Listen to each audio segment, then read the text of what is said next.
ఏం ఎండలు అసలు ఎంత గట్టిగా వస్తున్నాయో. ఈ ఎండలకి చల్లగా ఏమన్నా పొట్టలో వేసుకుంటే బాగుంటుంది కదా. సో దానికోసం అయితే ఫ్రూట్ సలాడ్ అయితే చేస్తున్నాను. ప్రాసెస్ చూసేద్దాం. ముందు కావాల్సిన పాలు తీసుకొని, కొన్ని పచ్చిపాలు అయితే పక్కన గిన్నెలో తీసుకొని, అందులో 1½ స్పూన్ 2 టేబుల్ స్పూన్స్ వరకు కస్టర్డ్ పౌడర్ తీసుకోవాలి. ఇక్కడైతే నేను బటర్ స్కాచ్ ఫ్లేవర్ అయితే తీసుకుంటున్నాను. ఇట్లా మొత్తం మిక్స్ చేసుకున్న తర్వాత పాలు అయితే పొంగొచ్చిన తర్వాత మనం కలిపి పెట్టుకున్న కస్టర్డ్ పౌడర్ పాలు అనేవి ఈ పాలల్లో వేసేసుకోవాలి. అడుగంటకుండా కొంచెం చిక్కబడే వరకు కలదిప్పుతూనే ఉండాలి, మీగడ పట్టకుండా.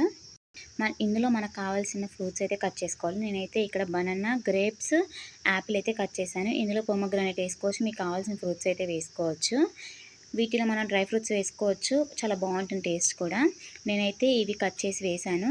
పాలు అనేవి కొంచెం చల్లబడిన తర్వాత ఈ ఫ్రూట్స్ అయితే వేసేసుకొని ఫ్రిడ్జ్లో అయితే పెట్టేసుకోవాలి. ఫ్రిడ్జ్లో పెట్టేసుకున్న తర్వాత 5 to 6 అవర్స్ పెట్టుకుంటే సరిపోతుంది. టేస్ట్ చాలా బాగుంటుంది. వీడియో నచ్చితే లైక్ చేయండి.